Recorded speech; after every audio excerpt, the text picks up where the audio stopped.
அனைவருக்கும் அன்பு வணக்கம். நண்பர்கள், இது பொங்கல் சீசன் இல்லையா? அதனால ஜல்லிக்கட்டு உதாரணத்திலேருந்து ஆரம்பிக்கலாம் அப்படின்னு பார்க்குறேன். இந்த ஜல்லிக்கட்டு மைதானத்தில் திடீர்னு ஒரு கால சீனின்னு வருங்க, அதை அடக்கணும் அப்படின்னு ஒரு 10-15 பேர் அது மேலே பாய்வாங்க. அந்த மாதிரி தான் இன்னைக்கு அரசியல் களம் இருக்கின்றது. அண்ணன் சீமான் அவர்கள் அவர் ஏதேதோ பேசிட்டு இருக்காருங்க, ஏராளமான பேட்டி கொடுத்துட்டு இருக்காரு. இதுக்கு பயங்கரமான ரியாக்ஷன், எதிர்வினை, போராட்டங்கள்லாம் நடத்துகிறாங்க. அதுக்கப்புறம் கோர்ட்டில் கேஸ் போடுவோம்னு சொல்லியிருக்காங்க. இது மாதிரி ரொம்ப பரபரப்பாக போயிட்டு இருக்கு. இன்னைக்கு talk of the town, talk of Tamil Nadu அப்படின்னு சொன்னால் அது சீமான் அவர்கள் தான். சரி, அதை பற்றி விலாவாரியாக பின்னாடி பார்ப்போம். அதுக்கு முன்னாடி இந்த உறுப்பினர் வேற, ஆதரவாளர் வேற அப்படின்ற ஒரு சர்ச்சை கிளம்பியுள்ளது. அதாவது திமுகவில் என்ன சொல்லியிருக்காங்க, குற்றம் சாட்டப்பட்டுள்ள ஞானசேகரன் இவர் திமுக ஆதரவாளர், அதை நாங்கள் ஒத்துக்கிறோம், ஆனால் அவர் திமுக உறுப்பினர் கிடையாது அப்படின்னு சொல்லியிருக்காங்க. இதுக்கு கோயம்புத்தூர் பாஜக எம்எல்ஏ வானதி சீனிவாசன் அவர்கள் அவங்க என்ன கேட்டிருக்காங்க, ஒரு கட்சி அனுதாபிக்கு இவ்வளோ செல்வாக்கான்னு கேட்குறாங்க. மந்திரியோட சந்திக்கிறார் அப்படின்னு இன்னும் பல நிகழ்வுகளை குறிப்பிட்டு இந்த அளவுக்கு செல்வாக்கு எப்படி வந்தது அப்படின்னு கேட்டிருக்காங்க. இன்னும் எதிர்கட்சியிலேருந்து பார்த்தீங்கன்னா அவர் திமுகவுக்கு பிரச்சாரம் செய்தார் அப்படின்னு சில வீடியோக்கள்லாம் போட்டிருக்காங்க. இதுக்கு என்ன சொல்ல போறீங்க அப்படின்னு. உறுப்பினர் வேற, ஆதரவாளர் வேறையா அப்படின்னு சொன்னால் நான் இதை ஒத்துக்கிறேங்க. உறுப்பினர் தான், ஆதரவாளர் தான். எப்படின்னு கேட்குறீங்களா? இப்போ இந்த வீடியோவை பாருங்கள். நம்ம சேனலில் ஹையஸ்ட் அப்படின்னா இதுதான். அந்த காலகட்டத்தில் சப்ஸ்கிரைபர் கவுண்ட், நம்ம நண்பர்கள்னு சொல்லுவாங்க இல்லையா, அது 22,000 தாண்டலை. இதே மாதிரி இன்னும் பல வீடியோக்கள் 30,000, 40,000, 50,000 வியூஸ்லாம் ஒரு சில வீடியோக்கள் போயிருக்குதுங்க. ஆனால் இன்னி வரைக்கும் நமது நண்பர்களின் எண்ணிக்கை, அதாவது சப்ஸ்கிரைபர் கவுண்ட்னு அதில் போட்டிருக்கு இல்லையா, அது 25,000 டச் பண்ணல. அப்போ இதுக்கு என்ன சொல்ல போகிறீங்க? அப்போ அவர்களெல்லாம் ஆதரவாளர்கள், உறுப்பினர்கள் இல்லை. அதாவது அந்த சப்ஸ்கிரைப் அந்த பட்டனை அமுக்கலை, அந்த பெல்லை கிளிக் பண்ணலை அப்படின்னு தெரியுது இல்லையா? ஏன் அவங்க சப்ஸ்கிரைப் பண்ணலை, நண்பர்கள் ஆகவில்லை அப்படின்னா அதுக்கு நிறைய காரணங்கள் இருக்கலாம். அந்த ஒரு நேரத்தில் நான் ஆதரவு கொடுக்குறேன், அவ்வளோதான். அதுக்காக எல்லாத்துக்கும் நான் ஆதரவு கொடுத்துன்னு உன் சேனலில் உறுப்பினர் ஆகணும்னு அவசியம் கிடையாது அப்படின்னு அவங்க நினச்சிருக்கலாம் இல்லையா? அந்த மாதிரி தாங்க எத்தனையோ அனுதாபிகள், ஆதரவாளர்கள் இருப்பாங்க. அவங்க ஒரு கட்சியின் மீது, இல்லை தலைவர் மீது, இல்லை கொள்கைகளின் மீது அந்த நேரத்தில் ஒரு பற்று தோன்றலாம், அதனால் ஆதரவு கொடுக்கலாம். அவங்க உறுப்பினராக இல்லையா அப்படின்னு யார் போய் செக் பண்ணுவீங்க? எங்கே போய் செக் பண்ண முடியும்?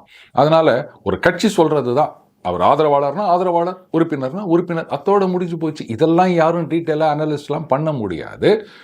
அண்டு ஆட்சிக்கு ஆதரவு கொடுக்கும் போதே இந்த வெளியில் இருந்து ஆதரவு, கூட்டணி, அந்த தேர்தல் நேரத்தில் இந்த பக்கம் அவங்க இருப்பாங்க, அந்த பக்கம் இவங்க இருப்பாங்க, ஞாபகம் இருக்கா? அந்த நேஷனல் ஃப்ரண்ட் கவர்மெண்ட் அப்படின்னு ஒரு பக்கம் பாஜக ஆதரவு, ஒரு பக்கம் கம்யூனிஸ்ட் ஆதரவு. ஆனால் இவங்க 2 பேரும் என்றைக்கும் ஒன்றா சேர மாட்டாங்க. 2 பேரும் அவங்களுக்கு ஆதரவு கொடுப்பாங்க. இதில் 2 பேருமே ஆட்சியில் இல்லை. ஒரு 2 எம்பி 4 எம்பி வச்சுருக்கவங்கெல்லாம் பதவி வந்துட்டாங்க. அப்போ இது என்ன சொல்வீங்க? இவங்க ஆதரவாளர்கள் மட்டும்தான், ஆட்சியில் உறுப்பினர் கிடையாது. ஒத்துக்கிறீங்களா? ஒரு முட்டு கொடுக்கறதுக்கு எவ்வளோலாம் யோசிக்க வேண்டியதாகுது, எத்தனை வருஷம் அப்படியே டைம் மிஷினில் ஏறி பின்னாடி போக வேண்டியதாகுது பாருங்க. ரைட், நண்பர்கள் நிறைய பேர் கேட்டிருந்தாங்க, சார் இந்த 2025 இருந்தாவது, கிட்டத்தட்ட நம்ம ஒரு வருஷம் முடிய போகுது இல்லையா, அந்த பிப்ரவரி வந்த உடனே இந்த டெய்லி பஞ்சுன்ற பேருக்கு ஏற்ற மாதிரி டெய்லி வீடியோ போடுவீங்களா அப்படின்னு கேட்டாங்க. ரொம்ப சிரமமாக இருக்குதுங்க, நம்ம ஏற்கனவே சொல்லியிருக்கோம் இல்லையா. ஆனால் நண்பர்கள் வேண்டுகோள், அதை நம்ம தட்ட முடியுமா? ஸோ நான் என்ன யோசிச்சிருக்கேன்னா, நம்ம கருத்து என்ன அப்படின்னு ஏதோ நம்ம எடிட்டர் தம்பிக்கு தெரியும். இதாண்டா என் கருத்து, இந்த விஷயத்தை பற்றி நீ பேசு அப்படின்ட்டு அவனை ஒரு வீடியோ போட வச்சா ஓகேவா? இன்னும் ஓகே இல்லையா? நாங்கள் என் கருத்தை தானேங்க அவர் பேச போகிறாரு, என்னுடைய ரெப்ரசன்டேட்டிவாக அவர் பேச போகிறாரு. எனக்கு வேறு ஏதோ வேலை இருக்குது அப்படின்னு நான் வெளில போனேன்னா அவர் பேசினா ஒத்துக்க மாட்டிங்களா? இதெல்லாம் ஒத்துக்காதீங்க. ஆனால் ஒரு கட்சி தலைவர், கட்சி நிர்வாகிகள் கூட்டம் அப்படின்னு போடுவாங்க, அவர் ஷூட்டிங் போயிடுவார், அவருக்கு பதிலாக இன்னொருத்தர் இங்கே வருவார், புஷி ஆனந்த் அவர்களை தான் சொல்கிறேன். இதெல்லாம் ஒத்துக்கிறீங்க. ஆனால் நம்ம ஒரு சேனலில் நாம் எடிட்டரை விட்டு பேச சொல்கிறேன், என் கருத்தை பேச சொல்கிறேன் அப்படின்னா ஒத்துக்க மாட்டிங்களா? என்ன போங்க, எல்லாம் அதான் பெரிய இடத்துல இருக்கவங்களுக்கு ஆதரவு கொடுப்பீங்க, நம்மளை மாதிரி ஆளுகள்லாம் ஆதரவு கொடுப்பீங்களா? ரைட், இது ரொம்பவே ஆச்சரியமாக இருக்குதுங்க. ஆனால் இதனோட அதர் சைடு என்னென்னா, நிர்வாகிகள் மட்டும் இல்லை, மக்களும் யோசிக்க ஆரம்பிச்சிருவாங்க. என்னங்க, ஒரு கட்சி தலைவர் அந்த கட்சி மீட்டிங்க்கே அவர் கலந்துக்க மாட்டேங்கிறாரு, ஷூட்டிங்கு போயிடுறாரு, இவரெல்லாம் ஜெயிச்சு ஆட்சிக்கு வந்தால் என்ன ஆகுறது அப்படின்னு. ரைட்டு, படத்தில் நடிக்கிறத நிறுத்தி போடுறேன், முழு நேரம் அரசியலுக்கு வர போகிறேன், அந்த தேர்தல் நேரத்துக்கு அப்புறம் இந்த சினிமாவில் நடிக்க போகிறதில்லன்னு சொல்லியிருக்காரு, ஒத்துக்கிறோம். ஆனாலும் இப்போ இந்த ஒரு ஷூட்டிங் அப்படின்றது டேட்ஸ் என்ன, கால் ஷீட் என்ன கொடுத்துருக்காங்க அப்படின்றது நடிகர்கள் ஞாபகம் வச்சுக்கல அப்படின்னாலும் அவங்க பிஏ செக்ரட்டரின்னு வச்சுருப்பாங்க இல்லையா, அவங்களுக்கு நல்லாவே தெரியும். அப்போ ஒரு ஷூட்டிங் இருக்கிற நேரத்தில் எதுக்காக இந்த மாதிரி ஒரு மீட்டிங் வைக்கணும்? 2 நாள் தள்ளி வச்சிங்கன்னா என்ன தப்பு? சண்டேலலாம் ஷூட்டிங் இருக்காது, அப்போது சண்டேல வச்சுருந்துருக்கலாம். இல்லை பொங்கலை ஒட்டி வருகின்றது அப்படின்னா பெரும்பாலும் எல்லாரும் காரில் தான் வரப்போகிறாங்க, அது ஒரு பிரச்சனை இல்லை. ஆர் அட்லீஸ்ட் பொங்கல் முடிஞ்ச பிறகாவது வச்சிருக்கலாம். எதுக்காக இவ்வளோ அவசரமாக ஒரு மீட்டிங் வைக்கணும்? அவ்வளோ தலை போகிற அவசரம் என்ன? இல்லை ஒருவேளை ஈரோடு இடைத்தேர்தலில் கலந்துக்க போகிறத பற்றி ஏதாவது முடிவு எடுக்க போகிறாங்களான்னா அதுவும் கிடையாது. ஏதோ நிர்வாகிகள் அப்பாயின்மெண்ட்டு அப்படின்னு சொல்லிட்டு இருக்காங்க. அதுலேயே ஏகப்பட்ட குழப்பங்கள்னு செய்தி வந்துட்டுருக்கு. அதாவது அந்த பதவி கொடுக்கப்படாத நிர்வாகிகள் அவங்கெல்லாம் வெளியில் இருங்க அப்படின்றாங்களாம், இல்லை அவங்கள அதுக்கப்புறம் பேசுவாங்களாங்களாம், என்னென்னவோ நியூஸ் வந்துட்டு இருக்குதுங்க. தலைவர் இல்லாமல் எதுக்காக இப்படி ஒரு மீட்டிங்? அப்போது நாளைக்கு ஜனங்கள்லாம் என்ன யோசிப்பாங்க? இவர் நாளைக்கே ஜெயிச்சு ஆட்சி வந்துட்டார் அப்படின்னு சொன்னால் அப்போ உட்காந்து ரைட்டு புஷி ஆனந்த் போவார், மந்திரி சபை கூட்டத்தில் கலந்துப்பார், நான் இங்கேருந்தே மானிட்டர் பண்ணுறேன் அப்படின்னு சொல்வாரா? இப்படி ஒரு ஆப்சன்டி சீஃப் மினிஸ்டர் நமக்கு எதுக்கு அப்படின்னு யோசிச்சாங்கன்னா என்ன பண்ணுவீங்க? நிர்வாகிகள் மத்தியிலேயே இந்த கேள்வி வரும். எல்லாத்துக்கும் புஷி ஆனந்த் அவர்கள் தான் வருவார், அவர் தான் எல்லாத்தையும் பார்த்துப்பார் அப்படின்னு அப்புறம் கட்சி தலைவர் என்னத்துக்கு இருக்கிறது? அவர்கிட்ட தானே நம்ம சொல்ல முடியும். எந்த கட்சியாக இருந்தாலும் ஒற்றை தலைமை தாங்க. அந்த தலைவருக்கு ஈக்குவலான அதிகாரங்கள், செல்வாக்கு அப்படின்றது எங்கேயுமே சரிப்பட்டு வராது. அதுலேயும் தாவேகா அப்படின்றது அவர் ஒரு நடிகர்ன்ற இமேஜினால் கவரப்பட்டு தொண்டர்கள் ரசிகர்களான ஒரு கட்சி. அதில் அவருக்கு பதிலாக இவர் அப்படின்னா சீரியல்லையே அதை ஜனங்க ஏற்றுக்கிறது கிடையாது, அப்புறம் தானே சீரியஸான அரசியலில் ஏற்றுக்கிறது. இப்போ சில பேர் கேள்வி கேட்கலாம், அது பாருங்க அதெல்லாம் அவங்க கட்சிக்குள்ளே நடக்கிற விஷயம், இதை பற்றிலாம் யாரும் கேள்வி கேட்கக்கூடாது அப்படின்னு. இதெல்லாம் லாஜிக்கே கிடையாது. கேட்போம். ஏன்னா அரசியல் கட்சி அப்படின்றது ஏதோ ஒரு பொட்டி கடை நடத்துகிற மாதிரி கிடையாதுங்க.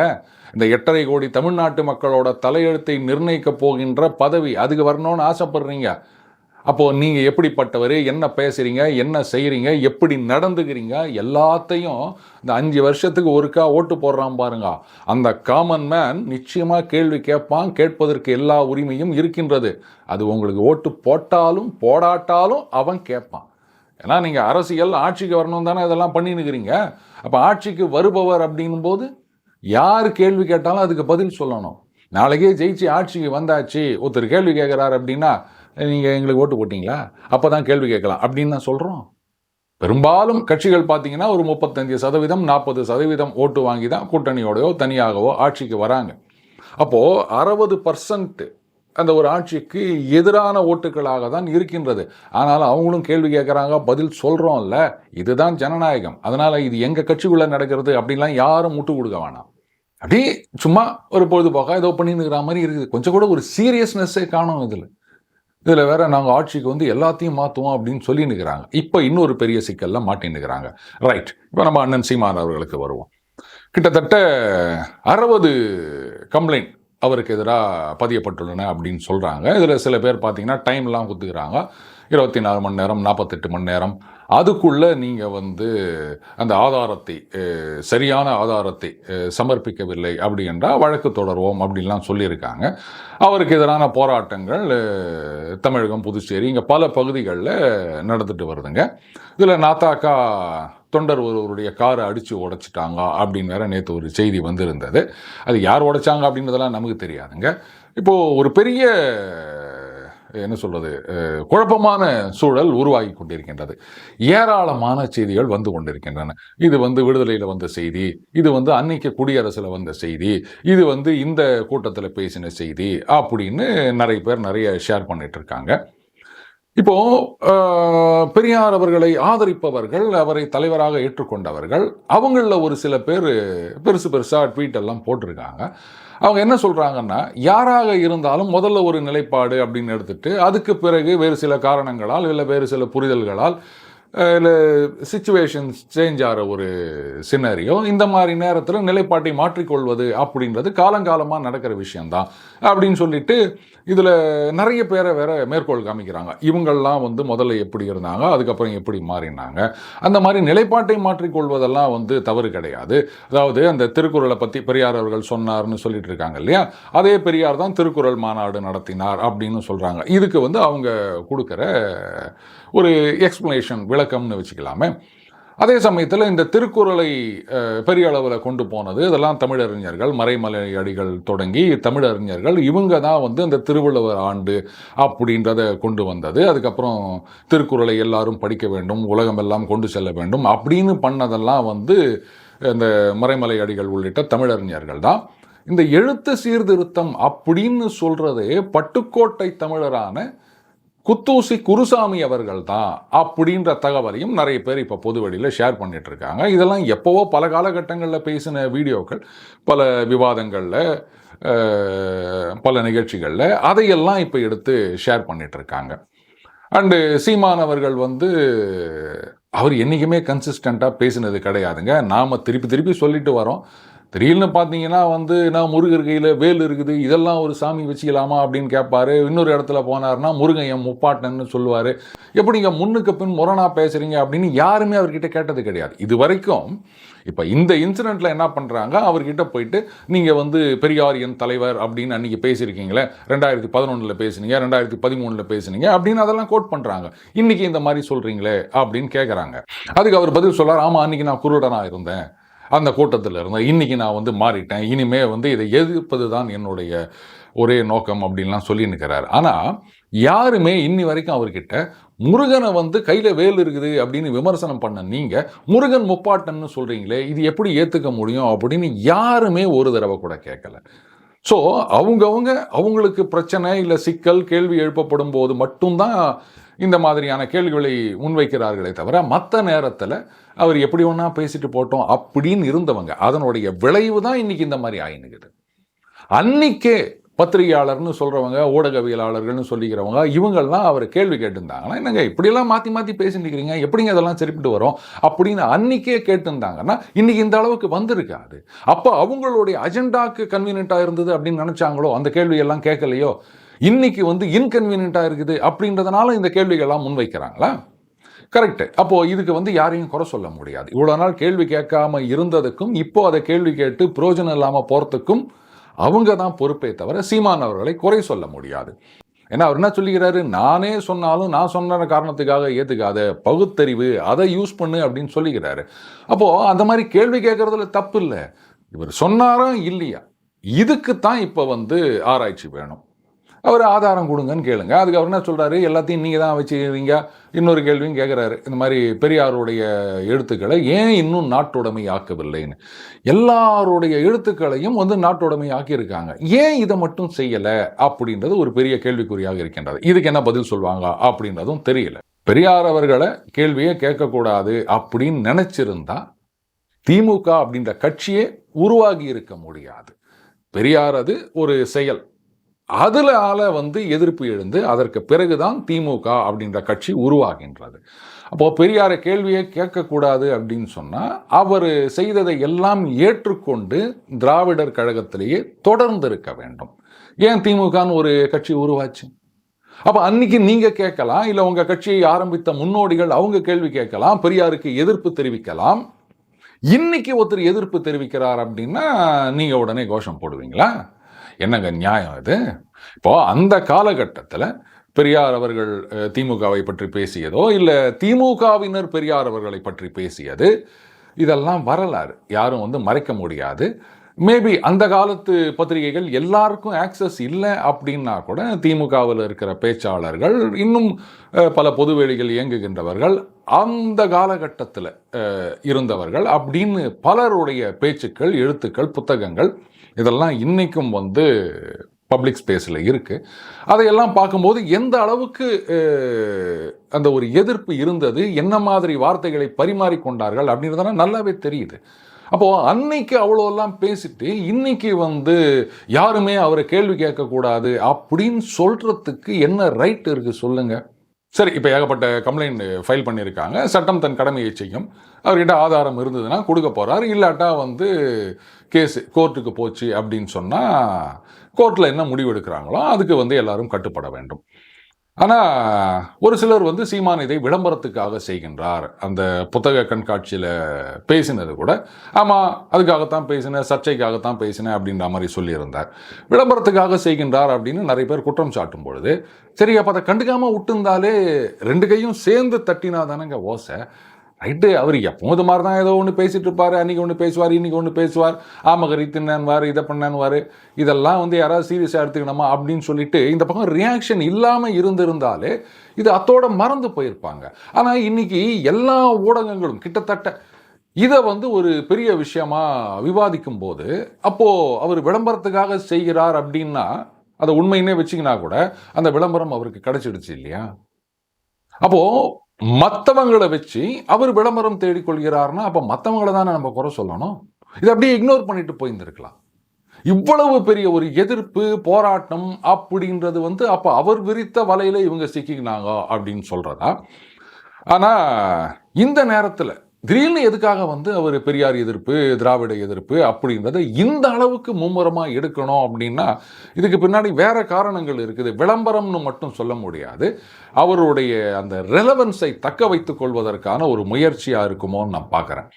நம்ம ஆரம்பத்திலேருந்து சொல்லிட்டு இருக்கோம், தாவேக ஆரம்பித்த பிறகு நாத்தாக்கா, நாம் தமிழர் கட்சியுடைய ஓட் பேங்க் தான் வந்து அப்படியே பாதியாக கிட்டத்தட்ட அந்த பக்கம் தாவேகா பக்கம் போவதற்கான வாய்ப்பு இருக்குது அப்படின்னு அண்ணன் சீமான் அவர்களும் இதை வந்து புரிஞ்சுட்டு இருப்பார்னு நினைக்கிறேன். அதனால தான் அந்த விக்கிரவாண்டி மாநாட்டுக்கு முன்னாடி வரைக்கும் நான் அவருக்கு அட்வைஸ் கொடுத்தேன் அப்படி இப்படின்லாம் சொல்லியிருந்தவர் அந்த மாநாட்டுக்கு பிறகு அப்படியே டோன் சேஞ்ச் ஆயிடுச்சு அப்படின்றத பார்க்குறோம். இப்போ மறுபடியும் கொஞ்சம் சப்டியூடாக போயிடுச்சுங்க. அவருடைய அந்த ரெலவன்ஸ், அவருடைய அந்த ஓட் பேங்க் அப்படின்னு கருதுகின்ற இளைஞர்கள் அவர்களுடைய ஆதரவை தக்க வைத்துக் கொள்ள வேண்டும்.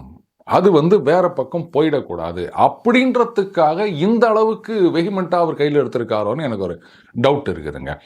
இப்போ அமித்ஷா அவர்கள் பாராளுமன்றத்தில் பேசினதை ஒரு போர்ஷன் மட்டும் எடுத்து பார்த்தீங்களா, அவர் வந்து அண்ணல் அம்பேத்கர் அவர்களை இழிவுபடுத்தி விட்டார் அப்படின்னு இங்கே ஒரு பெரிய எதிர்ப்பு எழுந்தது. போராட்டம்லாம் பண்ணாங்க எல்லா கட்சிகளும்.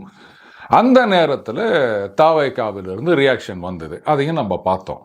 ஆனால் அவர்களுடைய கொள்கை தலைவர்கள் அப்படின்னு ஏராளமான தலைவர்கள் படங்களை போட்டிருந்தாங்க விக்கிரவாண்டி மாநாட்டில். அதில் பெரியார் அவர்கள் படமும் இருந்தது.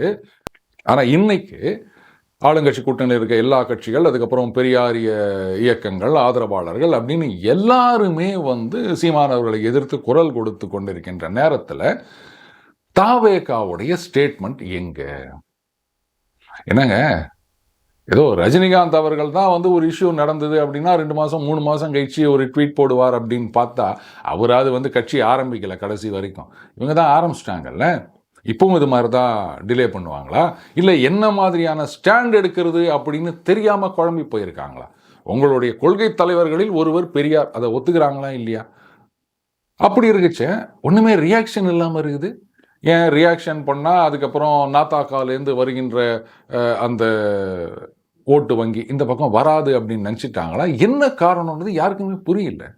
அரசியலில் இந்த மாதிரிலாம் டிலே பண்ணிட்டு இருந்தாங்கன்னா அப்புறம் இவங்கெல்லாம் சீரியஸாக அரசியல் பண்ணுறாங்க அப்படின்னு ஜனங்க நம்புவாங்களா? ஏதோ உலகநாயகன் வந்தார் அன்றைக்கி நம்ம சொல்லியிருந்தோம், இவரும் சும்மா பொழுதுபோக்காக பண்ணின்னுக்கிறாங்க, பார்ட் டைம் அரசியல்வாதின்னு சொன்னப்போ நம்பலை, இப்போ எல்லாம் நம்புகிறாங்க. ஆனால் தாவேகாவை பொறுத்த வரைக்கும் இப்போவே ஜனங்க நினைக்க ஆரம்பிச்சிட்டாங்க, இவரும் ஏதோ பார்ட் டைம் ஹாபியாக பண்ணின்னுக்கிறார் போல இருக்குது, சீரியஸாக இவருக்கு வந்து கட்சி நடத்தணும், ஆட்சிக்கு வரணுன்ற நம்பிக்கையே இல்லை அப்படின்னு தான் ஜனங்க நினச்சின்னுக்கிறாங்க. என்ன ரியாக்ஷன்? ஒன்றுமே கருத்து சொல்லலையே. அந்த ஊடகவியலாளர் அவரை போய் கேட்கணும், எங்கே போய் கேட்குறதுன்றீங்களா? கரெக்டு, ஷூட்டிங்லலாம் உள்ளே விட மாட்டாங்க போல இருக்குது, அதுவும் கஷ்டம்தான். இன்னும் கட்சி வந்து ஃபுல் ஃப்ளெஜ்டாக இயங்கவே ஆரம்பிக்கலை, அதுக்குள்ளேருந்து வந்து கட்சியிலேருந்து அவரை நீக்கினார்கள்னு செய்தி வருது. அதுக்கப்புறம் இவர் வந்து கட்சியிலேருந்து நான் போகிறேன், அங்கே வந்து ஒருவருடைய ஆதிக்கம் தான் இருக்கின்றது அப்படின்லாம் சொல்லின்னுக்கிறாங்க.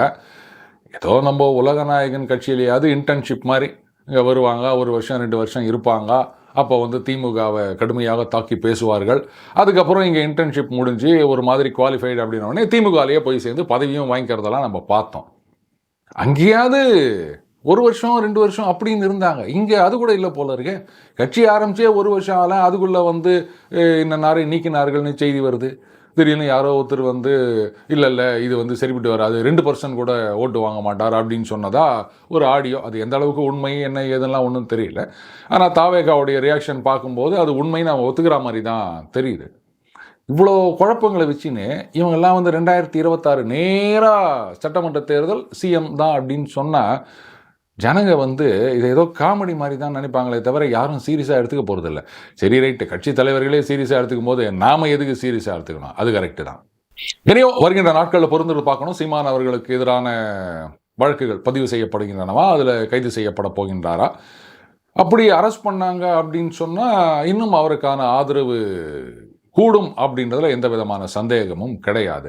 ஏன்னா நீங்கள் வந்து திராவிடம் இது ஒரு ஐடியாலஜி அப்படின்னு சொல்லிட்டு இருக்கும்போது அவர் தமிழ் தேசியம்னு பேசிட்டு இருக்காரு. இன்னி வரைக்கும் தமிழ் தேசியம்னா என்ன, அதை எனக்கு விளக்கமாக சொல்லுங்க அப்படின்னு யாரும் கேட்டதா தெரியலங்க. அவரும் வந்து இதுதான் தமிழ் தேசியம், இதுதான் எங்களுடைய அல்டிமேட் கோல் அப்படின்னு சொன்னதா தெரியல. பட் இனிமே கேட்பாங்க அப்படின்னு நினைக்கிறேன். ரைட், இன்றைக்கு வந்து ஒரு புத்தக அறிமுகம். இது வந்து ரொம்ப வருடங்களுக்கு முன்னாடி இந்துமதி அவர்கள் எழுதின ஒரு நாவல், தரையில் இறங்கும் விமானங்கள். ஒரு மிடில் கிளாஸ் ஃபேமிலியோடைய பிரச்சனைகள் என்ன அப்படின்றத ரொம்ப அழகாக, அதே சமயத்தில் ஒரு மாதிரி சோகம் இழையோடு இருந்தாலும் இதான்ப்பா ரியாலிட்டி, இதை அக்செப்ட் பண்ணிக்கணும் போ அப்படின்னு முடிவில் நம்மளை ஏற்றுக்க வைப்பாங்க. அதுதான் அந்த நாவலுடைய வெற்றியாக நான் பார்க்குறேன். ஒரு மத்தியதர குடும்பத்தில் எல்லாரும் நினச்சதை பண்ண முடியாதுங்க. அதில் மூத்த பையன் பரசு எஸ்எஸ்எல்சி முடிச்சுட்டு எல்லாரும் மாதிரியும் காலேஜ் டிகிரி அப்படின்னு கனவு கண்டுட்டு இருக்கும்போது அவங்க அப்பா சாதாரண ரயில்வேல குமாஸ்தா, நீ வந்து டைப்ரைட்டிங் கற்றுக்கோ, அதுக்கு தான் நல்ல சான்ஸ் இருக்குது அப்படின்னு அவருடைய ஆசையில் அப்படின்னு நெருப்பள்ளி போட்டுருவாருங்க. அதுக்கப்புறம் கிட்டத்தட்ட ஒரு மெஷினாகவே மாறிடுவான் பரசு. இது தங்க வந்து ஒரு ரேடியோ வேணும் அப்படின்னு கேட்பா, இவனுக்கு சைக்கிள் வேணும், இதெல்லாம் இன்ஸ்டால்மெண்ட்டில் வாங்கணும், அதுக்கு கடனை கட்டணும் அப்படின்னு சொன்னால் ஓவர் டைமு. ஸோ மெஷினாகவே மாறிடுவான் பரசு. அவனுடைய தம்பியும் வந்து எவ்வளோ கனவுகளோடு இருப்பான். ஆனால் எல்லா கனவுகளும் வந்து கனவாகவே இருக்கும். இதை பார்க்கும்போது ஐயோ என்ன நமக்கு இந்த மாதிரி ஆயிருமோ அப்படின்னு யாரும் ஒரு டெஸ்பயர் ஆக வேண்டிய அவசியம் கிடையாதுங்க. பா இதுதான்ப்பா வாழ்க்கை, இதை ஏற்றுக்குன்னு போனோம், அதை தாண்டி நம்மளால் என்ன சாதிக்க முடியும், ஆர் அட்லீஸ்ட் நம்மளுடைய அடுத்த ஜெனரேஷன் என்ன பண்ண முடியும், இதைத்தான் பார்க்கணுமே தவிர இல்லை நான் போனால் ராஜாவாக தான் போவேன் அப்படின்லாம் இருக்கக்கூடாது அப்படின்ற ஒரு ரியலைசேஷனை நமக்கு கொடுக்கும் இந்த நாவல். ஒரு மிடில் கிளாஸ் ஃபேமிலி அப்படின்றது மட்டும் இல்லைங்க. இன்றைக்கி வந்து இந்தியாவில் யாராக இருந்தாலும் நான் பெருசாக சாதிக்கணும் அப்படின்னு நினச்சோம்னா நமக்கு ஒரு பேக்கிங் வேணும். ஒரு பணபலம், செல்வாக்கு, அந்தஸ்து இது இருந்தால் மட்டும்தான் நம்மளுடைய கனவுகளை நாம் துரத்தி சென்று அடைய முடியும். உதாரணமாக ஒரு கிரிக்கெட் வீரன் ஆகணும் அப்படின்றது தான் இன்றைக்கி இருக்கிற பசங்க நிறைய பேரோட ஆசை. ஆனால் எத்தனை பேர் வீட்டில் அதை முழுசாக சப்போர்ட் பண்ண முடியும் சொல்லுங்கள்? சரி, அப்பா ஏதோ கடனோ உடனோ வாங்கி இல்லை ஓவர் டைம் பண்ணி இல்லை சொத்தை விற்று பையனுக்கு வந்து ட்ரெயினிங் கொடுக்குறாருன்னு கூட வச்சுப்போம். ஆனால் அந்த பணம் செலவாகிறத பற்றி யாரும் கவலைப்பட போகிறது கிடையாதுங்க. ஒருவேளை இந்த பையன் கிரிக்கெட்னே போயின்னுக்கிறான்னு எத்தனை பேரால் ஒரு பெரிய பிளேயராக வர முடியும்? அப்படி வர முடியாமல் போயிட்டான் அப்படின்னு சொன்னால் நாளைக்கு இவனுக்கு ஏதாவது ஒரு நல்ல டிகிரி கையில் இருந்தால் தானே வேலை கிடைக்கும். வேலை இல்லாமல் அவன் என்ன பண்ணுவான், நான் உயிரோடு இருக்க வரைக்கும் பிள்ளைக்கு சோறு போடுவேன், எனக்கு அப்புறம் என் பிள்ளையோட நிலைமை என்ன? இதுதான் இன்றைக்கு பல தகப்பன்களுடைய ஒரே கவலையாக இருக்கின்றது. அந்த நண்பர்கள் சினிமாவில் காமிக்கிற மாதிரி இல்லை உங்கள் ஆசையெல்லாம் பிள்ளைங்க மேலே திணிக்காதீங்கோ, அவங்க இஷ்டப்படி இருக்க விடுங்க அப்படின்றதெல்லாம் சினிமாவுக்கு ஒன்றா செல்லுங்க, நிஜ வாழ்க்கையில் அது செல்லாது. இன்றைக்கி ஒரு பெரிய பாடகராகவே வரணும் அப்படின்னு ஒரு பையன் ஆசைப்படுறான் அப்படின்னு சொன்னால், சரிப்பா நீ பாட்டையே ப்ராக்டிஸ் பண்ணின்னுக்கிறே அப்படின்னு சொல்லிட்டு பெருசாக ஒன்றும் மார்க் வாங்காமல் இல்லை பெரிய டிகிரி படிக்காமல் அப்படி இருந்துட்டு நாளைக்கு பெருசாக பாடகராக வர முடியல அப்படின்னு சொன்னால் அப்போ அந்த பையனோட ஃப்யூச்சர் என்ன ஆகுறது? அப்பனாத்தா ஏதோ சொத்து சேர்த்து வச்சுக்கிறாங்க, இல்லை பூர்வீக ஊடு இருக்குது, நிலம் இருக்குது அப்படின்னா இதெல்லாம் வந்து நம்ம எக்ஸ்பெரிமெண்ட் பண்ணலாம். அப்படி இல்லாமல் மாச சம்பளம் வாங்குறவங்க, அதை நம்பியே குடும்பம் நடத்துகிறவங்க வீட்டில் இருக்க பசங்கள்லாம் இந்த மாதிரி கனவு நீங்கள் திணிக்காதீங்க அப்படின்றது வந்து என்னை பொறுத்த வரைக்கும் ஒரு தவறான கருத்துன்னு தான் நான் நினைக்கிறேன். எல்லாருக்கும் அவங்க ஃப்யூச்சர் தாங்க முக்கியம். பல பேரை பற்றி படிக்கிறோம், இவங்கெல்லாம் டீ கடையில் கடன் வச்சுருந்தாங்க, அந்த 2 வேளை பட்னியோட 4-5 பேர் ஒரே ரூமில் தங்கியிருந்தாங்க, சினிமா தான் என் லட்சியம் ட்ரை பண்ணாங்க, இன்றைக்கி வந்து எவ்வளோ பெரிய டைரக்டராக நடிகையாக வந்துக்கிறாங்க அப்படின்லாம் நம்ம படிக்கிறோம். ஆனால் சக்ஸஸ்ஃபுல்லாக மேலே வந்த ஒவ்வொரு நடிகருக்கு பின்னாடியும் வாழ்க்கையை தொலைத்து விட்டு என்ன செய்யறதுனே தெரியாமல் இருக்கின்ற ஆயிரக்கணக்கான எரி நட்சத்திரங்களும் இருக்கின்றன. அதை பற்றி நம்ம யாருமே கண்டுக்கிறது கிடையாதுங்க. இந்த மாய வலையில் எல்லாரும் போய் விழுந்துடுறோம். ஸோ இந்த தரையில் இறங்கும் விமானங்கள் இன்றைக்கும் அது ரெலவெண்ட்டாக இருக்குதுங்க. இன்றைக்கி நிறைய பேர் வந்து என்னங்க நான் பிடிச்ச கோர்ஸ் கிடைக்கல, எனக்கு பிடிச்ச கம்பெனி கிடைக்கல, எனக்கு பிடிச்ச வேலை கிடைக்கல அப்படின்னு டக்குன்னு வேலையை விட்டு வருது, இல்லை படிப்பை பாதியில் விட்டு வருது அப்படின்றதெல்லாம் நிறைய பார்க்குறோம். இந்த கதையை படித்தாங்க அப்படின்னு சொன்னால் படிக்கிற ஆர்வம் இல்லாட்டாலும் வற்புறுத்தியாவது படிக்க வைங்க, கதை தானே. அதுக்கு பிறகு தான் அவங்க வாழ்க்கையில் வந்து ஒரு பிடிப்பே வரும் அப்படின்னு நினைக்கிறேன். ஸோ அந்த விதத்தில் தரையில் இறங்கும் விமானங்கள் ஒன் ஆஃப் த பெஸ்ட். மீண்டும் அடுத்த சந்திப்போம். வணக்கம்.